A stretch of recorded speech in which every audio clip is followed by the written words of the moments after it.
이 시간 은혜 받으실 말씀은 구약성경 신명기 28장 36절에서 57절까지의 말씀입니다. 구약성경 신명기 28장 36절에서 57절까지 말씀입니다.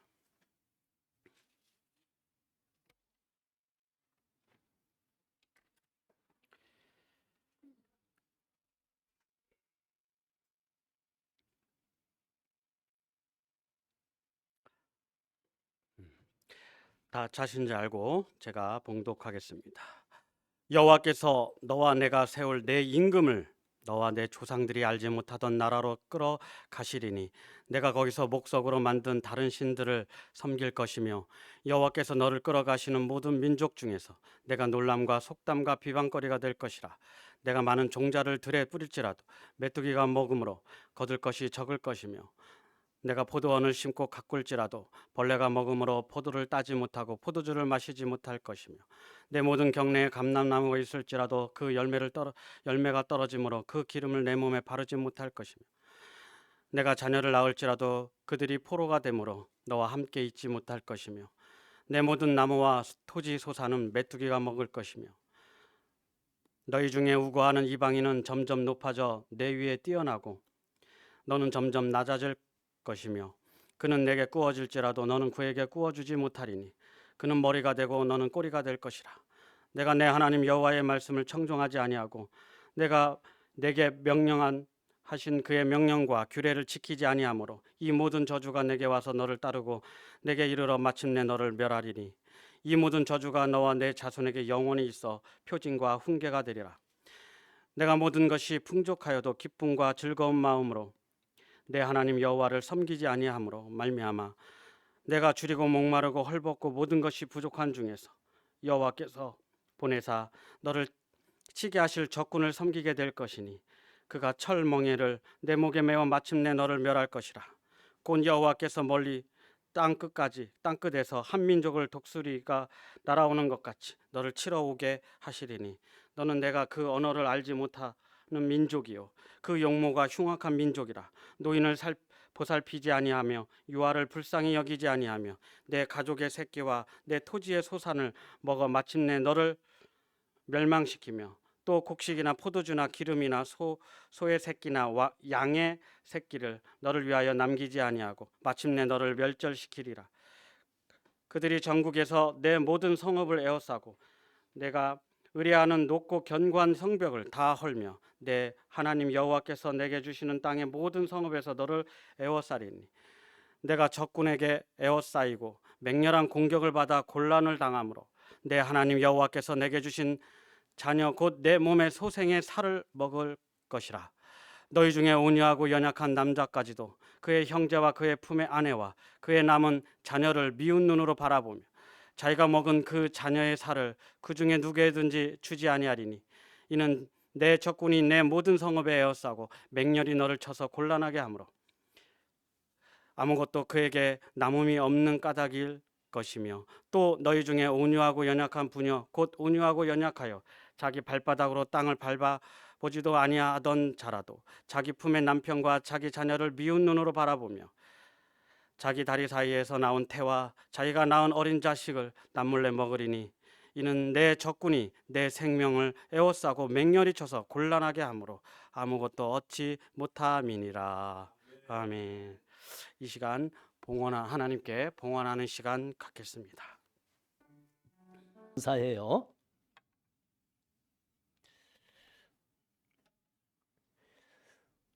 오늘 본문은 꽤 길지요. 네, 꽤 깁니다. 근데 너무 길어서 사실은 68절까지 나가야 되는데 57절에서 끊은 겁니다. 그러니까 10절을 더 생략한 겁니다. 10절, 10절을 더 읽어야 되는 게 사실입니다. 하나님은 믿음의 사람들이 믿음으로 말씀을 붙들고 살면 은혜와 복을 많이 내리신다 약속하셨습니다. 반대로 믿음의 사람이면서도 믿음을 버리고 말씀을 떠나 살 때에는 벌과 저주가 내리리라 약속하신 겁니다. 오늘 본문이 그 중에서 가정과 민족이 믿음을 버리고 말씀을 떠나 살 때 역시 벌과 저주를 받게 되리라.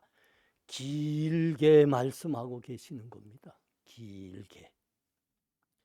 자, 먼저 36절에서 44절 사이에는 너희가 세운 임금이 너희가 알지 못하는 나라로 끌려가게 되리라. 그리고 너희들도 그 나라 백성들도 포로로 끌려가게 되리라.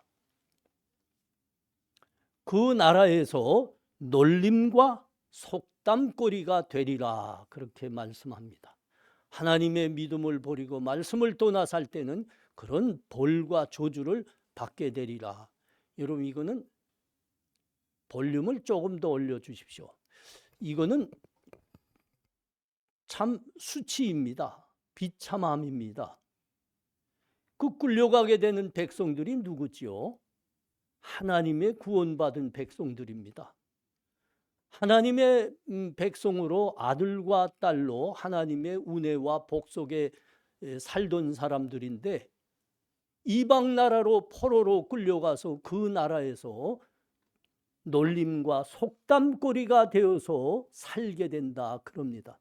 비참한 겁니다. 비참한 겁니다. 자, 우리 시편 137편에 한번 가봅니다. 시편 137편 1절에서 4절입니다. 우리가 바벨론의 여러 강변 거기에 앉아서 시온을 기억하며 울었도다. 그 중에 보드나무에 우리가 우리의 수금을 걸었나니 우리를 사로잡은 자가 거기서 우리에게 노래를 청하여 우리를 황폐하게 한 자가 기쁨을 청하고 자기를 위하여 시온의 노래 중 하나를 노래하라 함이로다. 우리가 이방 땅에서 어찌 여호와의 노래를 부를까? 하나님께서는 그 하나님의 백성들을 향해서 죄에서 돌이켜 하나님 믿음으로 살라고 선지자들을 보냈습니다. 너희 죄에서 돌이키라. 말씀 붙들고 살라. 그렇게 보내고 선지자들을 통해서 말씀을 전했는데 종래 죄에서 돌이키지 않고 계속 세상과 똑같이 살았습니다. 그래서 어떻게 됐다고요? 오늘 이 예언의 말씀이 그대로 이루어지는 겁니다. 포로로 끌려갔습니다. 거기에서 비참하게 사는 겁니다. 그때 그 비참함이 어느 정도였냐? 이 시편 137편이 그 한 부분을 말씀하고 있습니다. 그 포로로 끌려간 사람들 중에서 음악적 재능이 좀 있는 사람들을 향해서 우리를 왜 가물을 하거라 그들이 그렇게 강요했습니다. 우리의 흥을 돋구고 우리의 즐거움을 위해서 우리 술자리에서 너희가 노래 부르고 춤을 추거라 그런 거예요. 여러분, 그 이방인들에게 그 여흥을 돋구고 즐거움을 위해서 노래를 부르라 춤을 추라 강요받는 사람들이 누구라고요? 예루살렘 성전에서 하나님을 예배하며 그 거룩한 입술로 하나님을 찬양하며 찬송하던 사람들입니다. 그 사람들이 이방인들의 즐거움과 여흥을 위해서 이제 그들 앞에서 춤추며 노래 불러야 되는 겁니다. 여러분, 그 비참함을 아시겠는가요? 그 비참함을. 우리 본향 찬양대가 어떻게 살다가 너무 가난해져서 말이죠. 술집에 가서 노래 부르게 됐습니다. 술집에 가서 몸 파는 여자들과 함께 돈 몇 푼 던져주는 사람들을 위해서 춤추고 노래를 부른다고 하면 그토록 비참함이 여러분 어디 있습니까? 우리가 누굽니까? 하나님 믿음으로 예배 때마다 교회에 모여서 우리 거룩한 입술로 하나님을 찬송하며 찬양하던 사람들이 돈 몇 푼 던져주는 사람들 위해서 춤춰야 되고 몸 파는 여자들과 함께 그 짓을 해야 된다니. 여러분, 우리 본향교회 성도들이라고 하면 그런 초지에 끌려가면 어떻게 할 거예요? 차라리 입술을 아니 혀를 깨무는 게 난 거 아니에요? 하나님의 구원받은 백성이 지금 이방 땅에 끌려가 이 비참함과 수치를 당하는 겁니다. 왜 당했다고요? 믿음을 버리고 말씀을 떠나 살다가 이 말씀의 예언대로 이루어지는 겁니다. 자, 또 뭐라고 합니까? 오늘 말씀이 자녀들을 낳을지라도 그들이 포로로 끌려갈 것이며 너희와 함께 있지 못하리라. 우리 민족은 이거 특별히 이 아픔을 당해봤어요. 일제시대 때 우리의 아들들이 일본군의 징병으로 끌려가서 저 만주에서 저 태평양의 어느 이름 모를 섬들에서 일제를 위해서 피 흘려 죽어갔습니다. 징병으로 끌려가서. 그뿐이 아니죠. 많은 젊은이들, 이 나라의 아들과 딸들이 징용으로 일본 땅에 끌려가서 노예 노동 강요당했습니다. 노예 노동. 근데 그 일본은 왜 그거 잘못이라고 안 하고 그게 아니라 그러지? 난 그 사람들 싹 다 더 비참한 게 있었어요. 더 비참한 게. 우리 이 나라의 딸들이 일본군의 송노리개로 끌려가서 위안부로 꽃다운 청춘이 짓밟혀져야 됐던 거 아닙니까? 그 수치가 얼마나 컸던지 지금까지도 숨기고 살아야 되는 겁니다.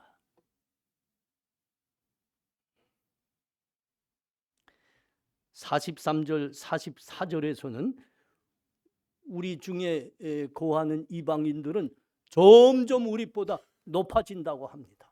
우리의 머리가 된다고 합니다. 우리는 그들의 발밑에서 꼬리가 된다고 합니다. 그들이 우리에게 구워주지만 우리는 그들에게 구워줄 수 없고 그들에게 꾸임만 당한다 합니다. 근데 하나님 약속에는 너희가 믿음으로 말씀을 붙들고 살 때 너희가 모든 민족 중에 머리가 될지라 너희가 그들에게 구워줄지라도 그들은 너희에게 구워주지 못하리라. 그렇게 약속하셨댔어요. 그런데 이게 반대로 된 거 아닙니까?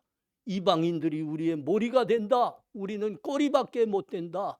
그들은 우리에게 구워줄지라도 우리는 구워줄 수 없게 되느라. 밤낮 꾸면서 살리라. 믿음을 버리고 말씀을 떠나 산 사람들의 결과입니다. 삶의 결과. 저 유럽의 스위스는 작은 나라죠. 우리나라에 비해서도 우리나라도 뭐 크지 않지만 우리나라보다 몇 배나 작습니다. 그런데 그 영토의 대부분이 험한 산악지대로 되어 있습니다. 알프스, 그 유럽의 유명한 알프스산 대부분이 스위스 영내에 있거든요. 지금 뭐 알프스 관광이요 뭐요 하지만은 그때 중세 때는 그 스위스는 험한 알프스 산악지대로 되어 있기 때문에 농사도 할 수 없었습니다. 먹고 살기가 참으로 힘들었습니다. 알프스 그건 가난과 빈궁의 환경일 뿐이었습니다. 그래서 그들은 먹고 살기 어려워서 자기 아들들을 용병으로 다른 나라에 팔아야만 먹고 살 수가 있었습니다. 스위스 루체룬에 가면 빈사의 사자상이라는 유명한 그 조각상이 있습니다. 죽어가 창과 칼에 찔려 죽어가는 사자의 모습이 거기 이렇게 조각으로 새겨져 있습니다. 이거는 프랑스의 그 무슨 왕조? 부르봉 왕조의 용병으로 끌려가서 그 틸루리 궁정을 지키다가 모두가 전사한 786명의 스위스 젊은이들을 기리기 위해서 세운 사자상입니다. 1792년 8월에 프랑스 시민혁명이 일어났죠. 그래서 부르봉 왕조, 그 왕이 스위스 용병들, 그 젊은이들에게 너희는 모두 후퇴하라고 명령을 내렸습니다. 그리고 시민혁명군도 그들에게 후퇴할 기회를 줬습니다. 그러나 이들이 스스로가 우리 못한다 그랬습니다. 786명이 모두 그 명령과 기회를 거절하고 마지막 한 사람이 남을 때까지 싸우다가 100% 죽었습니다.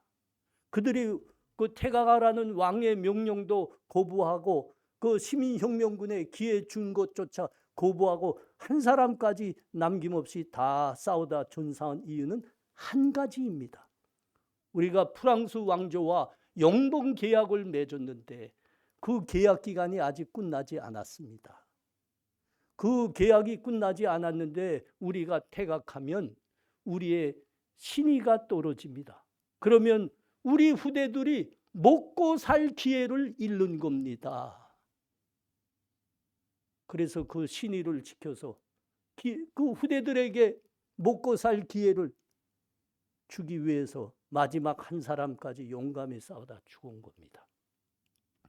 그래서 우리 독고은 목사님이 가끔씩 좋은 동영상 보내주는데 그 이제 부활절이 되면 이제 용맹스러운 그 전사들이 딱 그 이제 우리 그 저기 기독교 이런 상징들을 들고 이제 행진하는 모습이 있잖아요. 얼마나 힘이 납니까?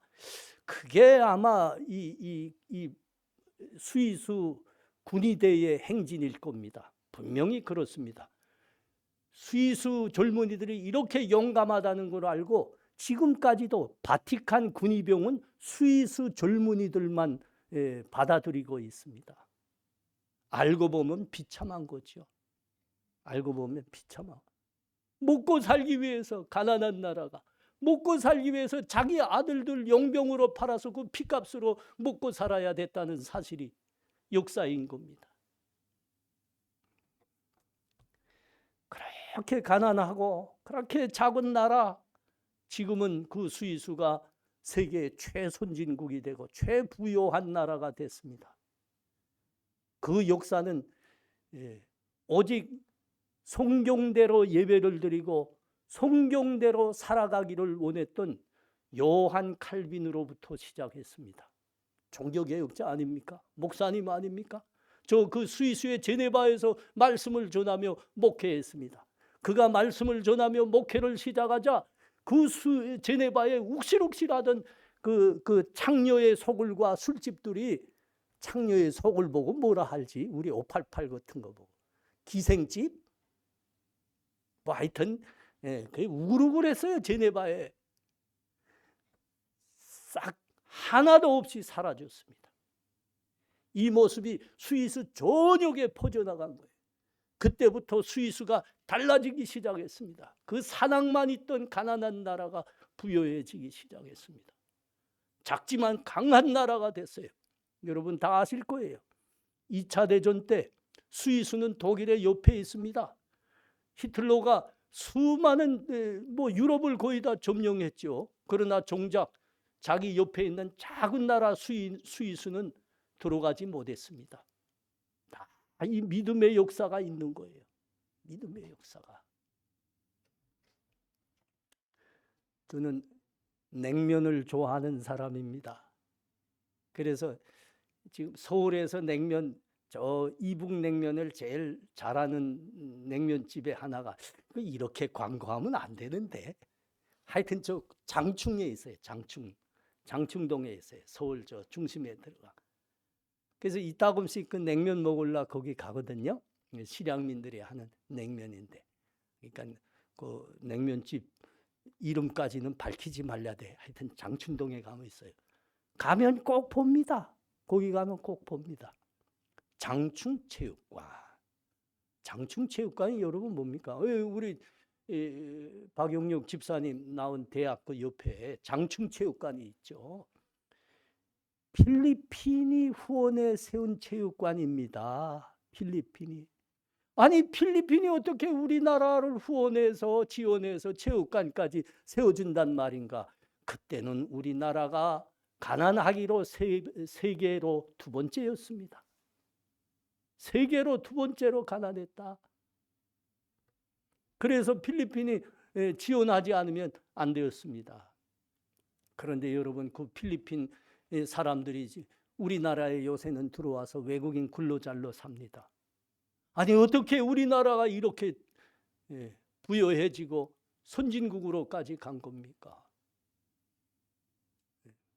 여기 계신 우리 집사님들, 그리고 우리 젊은이들의 믿음의 선배들이 이 땅에서 하나님을 예배하며 하나님 말씀으로 살려고 많은 사람들이 교회를 세우고 애썼습니다. 하나님이 여기에 복을 내리신 겁니다. 복을 내리신 겁니다. 여러분, 이거 잊으시면 안 됩니다. 자, 오늘 본문 53절에서 57절 사이에는 그 믿음을 버리고 말씀을 떠난 사람들이 당하게 될 수치와 비참함의 극치에 대해서 말씀하고 있습니다. 아니 정말 이런 말씀들이 정말 우리 실제에서 일어날 수 있는 건가? 우리가 그런 의문을 가질 정도입니다. 뭐라고 하지요? 그 남자 중에 가장 온유해서 마음이 그냥 갈대 같은 남자가 말이죠, 하도 배고파서 자기 자식을 잡아먹는다 합니다. 그 자기 아이를 잡아먹는데 그걸 자기 아내와 남아있는 아이들에게 뺏기지 않겠다고 발악을 한다 그럽니다. 얼마나 비참합니까? 여자 중에 가장 온유하고 연약한 여자가, 그래서 땅에 한 번 밟아보지 못한 여자가 어떻게 했다고요? 자기가 낳은 아이를 잡아먹고 있는 겁니다. 그런데 그 자기 아이 잡아먹고 있는데 그걸 자기 남편과 아이들에게 뺏기지 않겠다고 발버둥 친다 그럽니다. 여러분, 이거는 그때의 일뿐만이 아닙니다. 그때의 일뿐만이 아닙니다. 우리 저 지촉에 있는 우리 동포들이 사는 북녘에서 지금도 일어나고 있는 일입니다.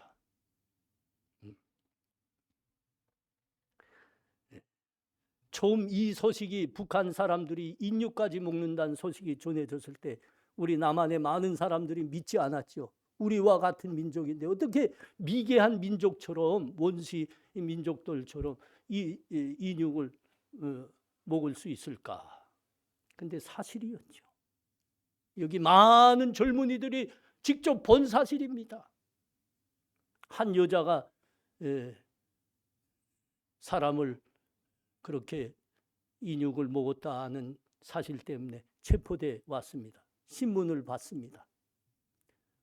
너 왜 사람 고기까지 먹었냐? 조사관이 묻고 있습니다. 근데 그 질문에 똑같은 말만 계속 반복하고 있는 겁니다. 배고파서요. 배고파서요. 이미 정신이 자기 정신이 아닌 겁니다. 제 정신이 아니에요. 하나님 믿음과 말씀을 떠난 민족은 이런 비참함을 당하게 되리라. 하나님의 말씀입니다. 우리가 다 겪어본 겁니다. 다 겪어본 거예요. 이 민족이 지금도 겪고 있는 일입니다. 지난 밀레니엄, 그러니까 지난 1000년 동안에 역사상 가장 인기 있는 사람으로 누가 꼽혔는가 하면 카를 마르크스가 꼽혔습니다. 칼 막스가 뽑혔단 말이에요. 그 사람이 공산주의 이념과 철학을 창시한 거 아닙니까? 그것 때문에 가장 많은 사람에게 영향을 준 가장 유명한 사람이라고 뽑혔습니다. 그 카를 마르크스가 만든 그 공산주의 이념과 철학이 뭘 말했습니까? 사람은 선하다는 겁니다. 사람은 선하다. 그러므로 사람의 힘으로 우리가 유토피아와 같은 이상사회를 건설할 수 있다. 수많은 사람들이 이 말에 매료됐습니다. 우리 한반도에서도 수많은 공부 좀 했다는 사람들은 거의 다 이 이념과 철학을 따라가게 됐습니다. 그런데 여러분, 그 카를 마르크스가 만들었다는 공산주의 이념과 철학에 의해서 정치를 한 나라들의 꼴을 보십시오. 여러분 어떻게 됐습니까? 그 공산주의를 자기 나라에 실시했던 사람들, 그 나라들, 소련은 공산주의 정치한다고 하다가 자국민 2천만 명을 죽였습니다. 중국은 공산주의 정치를 한다 하다가 자국민 6천만 명을 죽였습니다. 북한은 작은 나라죠. 그런 나라들에 비하면 몇만을 죽였습니다. 여러분이 아는 대로 1995년과 2000년 사이에 무려 거의 300만 명이 죽었습니다. 그 작은 나라 캄보디아는 600만밖에 안 되는 나라입니다. 몇 명이 죽였습니까? 킬링 필드라고 소문난 그곳에서 몇 명이 죽었습니까? 200만이 죽었습니다. 200만이. 여러분 여기서 딱 한 가지를 놓치시면 안 됩니다. 하나님 떠나서 사람이 한다, 물질이 한다 하다가는 여러분 이런 비참함을 당하게 됩니다. 하나님이 오늘 본문에서 누누이 다시 말씀하는 겁니다. 너희가 하나님 믿음과 말씀을 붙들고 살라.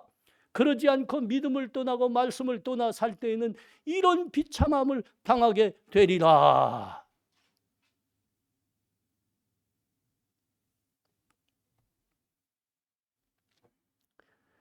오늘 본문 45절과 46절을 보십시오. 내가 내 하나님 여호와의 말씀을 청종하지 아니하고 내게 명령하신 그의 명령과 규례를 지키지 아니하므로 이 모든 저주가 내게 와서 너를 따르고 내게 이르러 마침내 너를 멸하리니 이 모든 저주가 너와 네 자손에게 영원히 있어서 표징과 훈계가 되리라. 하나님 믿음과 말씀을 떠나 살면 결과는 이것밖에 안 나옵니다. 명심하셔야 됩니다. 명심하셔야 됩니다. 신명기 28장은 우리 교회의 설교의 특징이 뭐예요? 성경을 하나도 빼놓지 않고 처음부터 마지막까지 하나하나 다 보고 다 설교하고 있다는 거죠. 신명기 28장은 하나님께서 그 믿음의 사람들에게 축복과 저주에 대해서 하신 예언의 말씀입니다. 그런데 믿음을 붙들고 말씀으로 살 때에는 큰 축복이 너희에게 임하리라 말씀하셨는데 28장에서 보면 1절에서 14절까지가 축복에 대해서 말씀하셨습니다. 그 다음에 나머지 15절에서 68절까지는 모두 믿음을 떠나 살 때 벌과 저주가 임하리라 이 말씀에 대해서 하셨어요. 그러니까 축복의 말씀보다 저주와 벌의 말씀을 무려 4배나 말씀하셨다는 겁니다. 하나님은 어떻게 돼서 이렇게 장장 길게 믿음을 떠나서 살 때 너희는 분명히 이런 벌을 받게 되리라, 저주를 받게 되리라 장장 길게 말씀하실까요? 왜 이렇게 엄하게 말씀하실까요?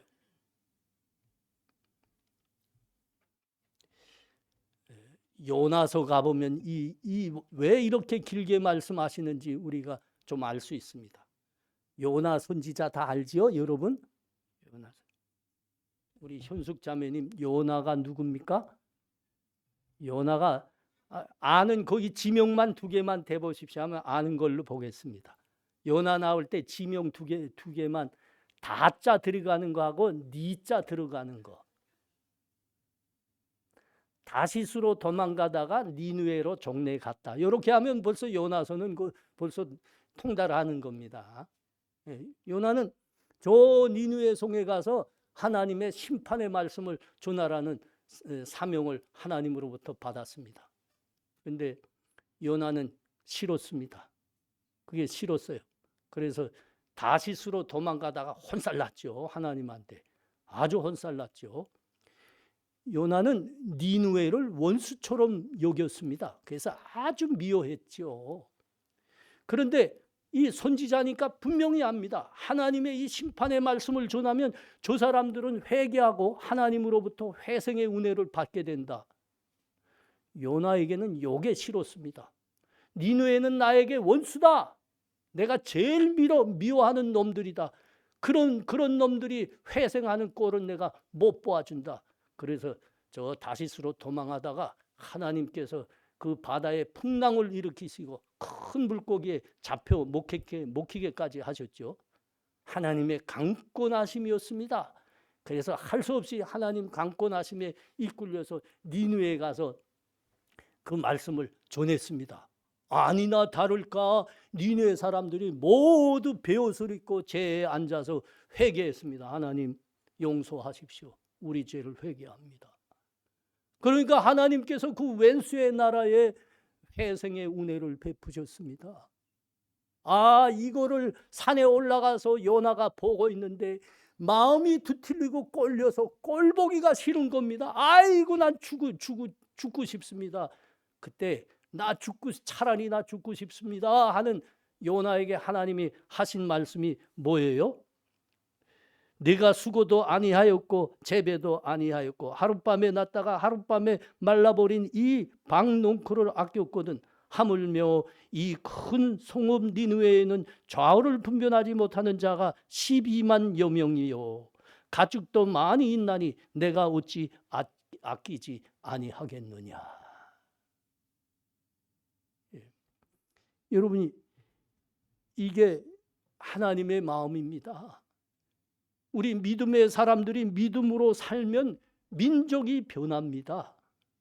민족이 구원받게 됩니다. 하나님이 이 세상을 창조하셨습니다. 하나님이 이 세상 창조하신 모든 것을 다스리시고 계십니다. 하나님께서 그 사람들을 믿음의 사람으로 구원하여 하나님 앞으로 이끄실 때 가장 많이 사용하시는 방법이 믿음의 사람들과 교회를 사용하는 겁니다. 교회와 믿음의 사람들로 소금과 빛으로 세상에서 살게 하셔서 그 선한 영향력으로 사람들에게 복음을 전하고 하나님 앞으로 인도해서 구원받게 하는 겁니다.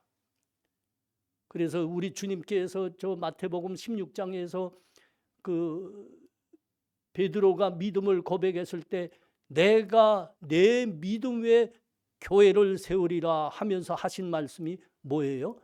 내가 너희에게 천국 열쇠를 주노니 너희가 이 땅에서 무엇이든지 매면 하늘에서도 매일 것이요 너희가 이 땅에서 무엇이든지 풀면 하늘에서도 풀리리라.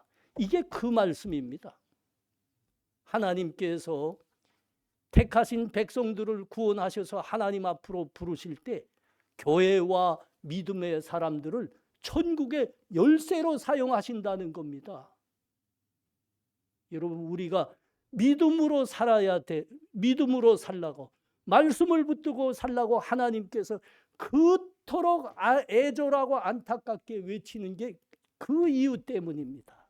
그 이유 때문입니다. 여러분 우리가 이 교회가 여러분이 믿음과 말씀을 붙들고 세상을 향해서 선한 영향력을 끼치지 않는 한 사람들은 하나님 앞으로 나오지 않을 겁니다. 그들이 천국으로 들어가는 문은 결코 열리지 않을 겁니다. 우리가 천국 열쇠인 거예요. 그래서 하나님이 그토록 애절하게 말씀합니다. 믿음으로 살라, 말씀으로 살라.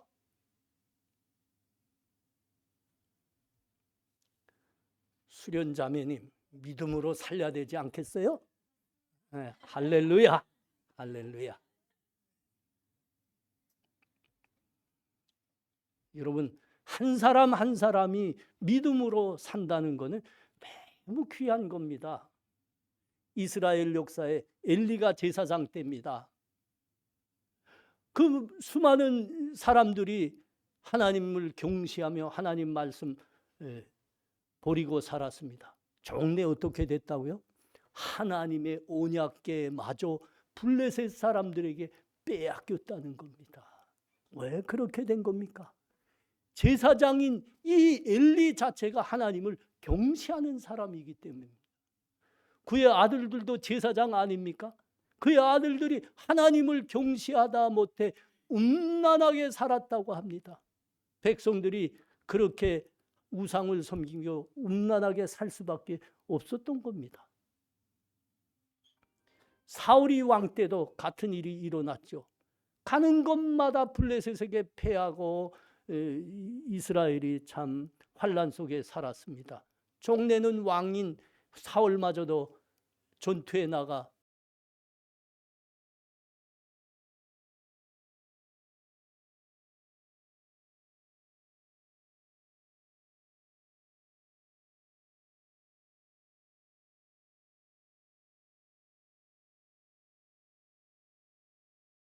되었습니다. 언제부터 그 일이 있었다고요? 언제부터 그 일이 있었다고요? 바울이 하나님을 만났을 때입니다.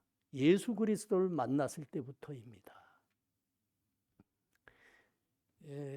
이스라엘 백성들이 출애굽에서 가나안 땅에 들어온 이래 대대로 가졌던 소원이 있습니다.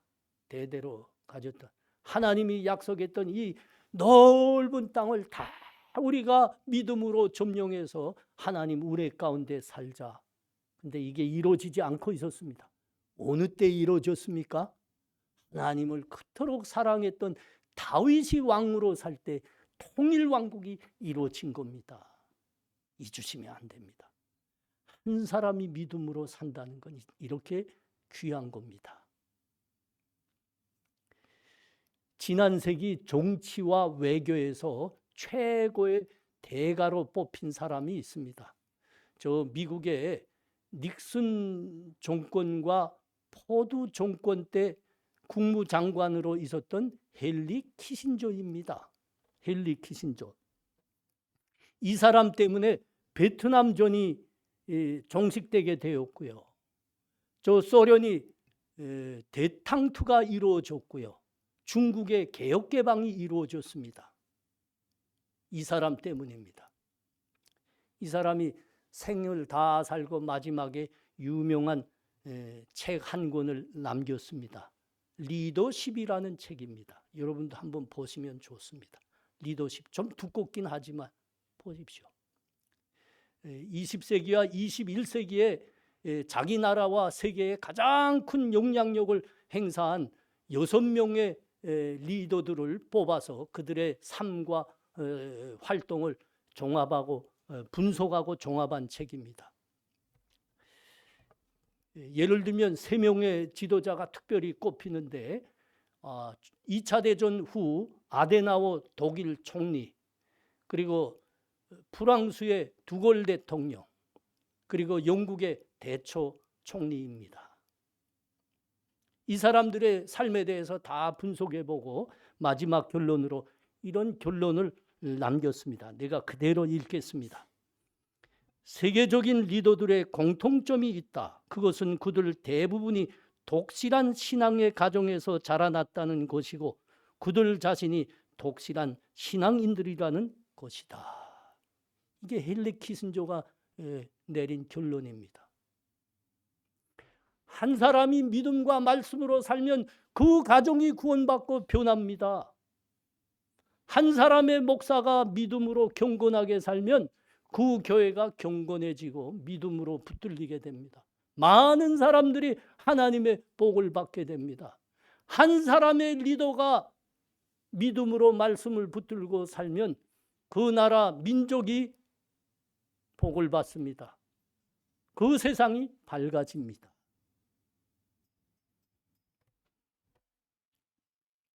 우리 사랑하는 성도님들, 우리 젊은이들, 우리 남북은 언제 하나가 될까요?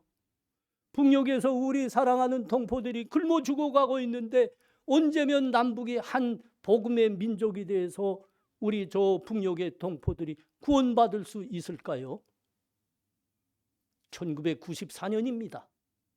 우리 한국교회 대표단이 통일 독일로부터 배우기 위해서 독일에 갔습니다. 그 대표단이 그때 그 대통령, 통일 독일의 대통령이었던 바이체고 대통령에게 이 질문을 했습니다. 대통령 각하, 우리가 알기로는 독일 교회는 자유주의 신학을 따르다 보니 통일을 위해서 기도 별로 안 했습니다. 그러나 우리 한국 교회는 수십 년 동안 남북이 하나가 되기 위해서 애절하게 기도했습니다. 그런데 하나님은 어떻게 독일에는 통일을 허락하시고 이 나라에는, 우리 남북에는 통일을 허락하시지 않은 겁니까?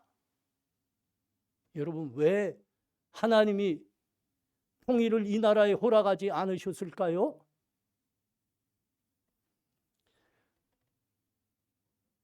하나님은 역사를 이끌어 가시는데 역사 안에 섭리하실 때 사람이 준비되지 않으면, 믿음의 사람들이 준비되지 않으면 무엇도 허락하시지 않습니다. 여러분, 이거 명심하셔야 됩니다. 명심하셔야 됩니다.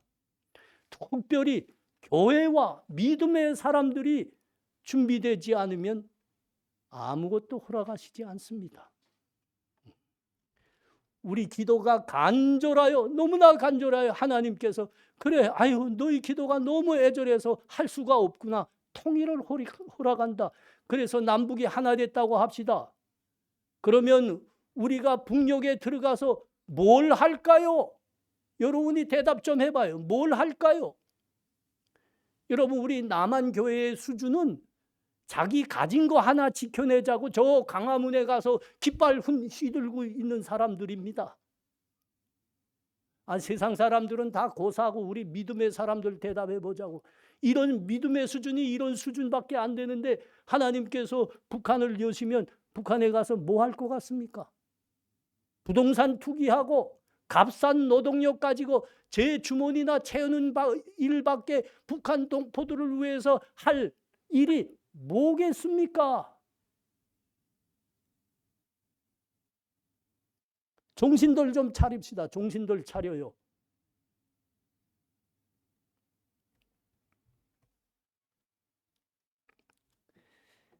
잊지 마셔야 됩니다. 출애굽이 언제 일어났다고요?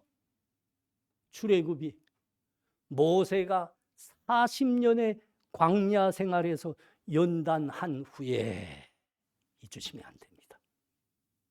이스라엘 백성 민족이 굶주림에서 구원받아 큰 민족을 이루어진 게 어느 때 된 것이라고요? 요셉이 노예로 팔려가고 감옥에서 믿음의 연단을 다 한 후에, 잊으시면 안 됩니다. 잊으시면 안 됩니다. 우리 교회와 우리 믿음의 사람들이 믿음으로 살아야 됩니다. 말씀 붙들고 살아야 됩니다. 특별히 우리 젊은이들의 사명이 뭡니까? 하나님께서 어떻게 돼서 여러분을 이곳까지, 교회까지 불러주셨을까요? 자기 고향 북한을 향한 요셉과 에스더로 되라고 그 사명으로 불러주셨습니다. 여러분, 믿음으로 일어설 때 북녘에 죽어가는 우리 동포들을 위해서 하나님께서 문을 여시겠다, 북녘에 문을 여시겠다 하시는 겁니다. 여러분, 기어이 고향과 우리 북한의 동포들을 구원하는 요셉과 에스더가 되라고 하나님께서 이렇게 애절하게 장장 길게 안타까이 말씀하는 겁니다. 아버지의 마음인 겁니다. 하나님의 이 오만 긴 말씀 속에서 우리들을 향한 애절한 마음을 아시기를 바랍니다. 이 민족을 사랑하시는 아버지의 그 사랑하심을 깨달으시기를 바랍니다. 그래서 요셉과 에스더, 하나님이 사용할 만한 군사들로 일어나는 은혜가 우리 모두와 함께 하시기를 축원합니다. 자, 우리 다 함께 이 시간 기도해요.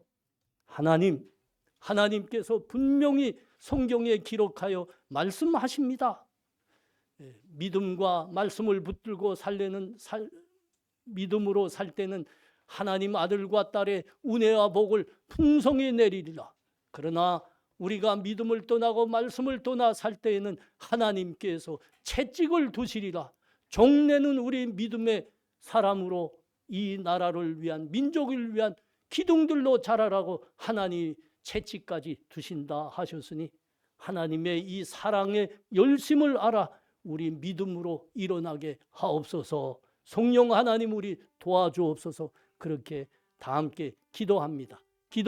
목소리 내서 기도합니다. 하나님 은혜를 감사합니다. 오 하나님, 하나님께서 우리 그리스도 예수의 보혈로 구원하신 우리 귀한 하나님의 백성들 믿음과 말씀으로 살 때 한없는 은혜와 복들을 내리신다 합니다. 그러나 하나님 우리 말씀과 믿음을 떠나 살 때에는 하나님 우리 종래는 그리스도의 군사로 요셉과 에스더로 자라라고 채찍을 드실 때도 있다 하십니다. 하나님 우리의 마음은 연약합니다. 우리는 자꾸 넘어집니다. 성령 하나님 도와주셔서 우리 종래 하나님의 군사들로 우뚝 설 때까지 우리의 믿음과 삶을 붙들어 주시옵소서. 성령 하나님 도와 주시옵소서. 함께 하시옵소서. 예수님 이름으로 기도합나이다. 아멘.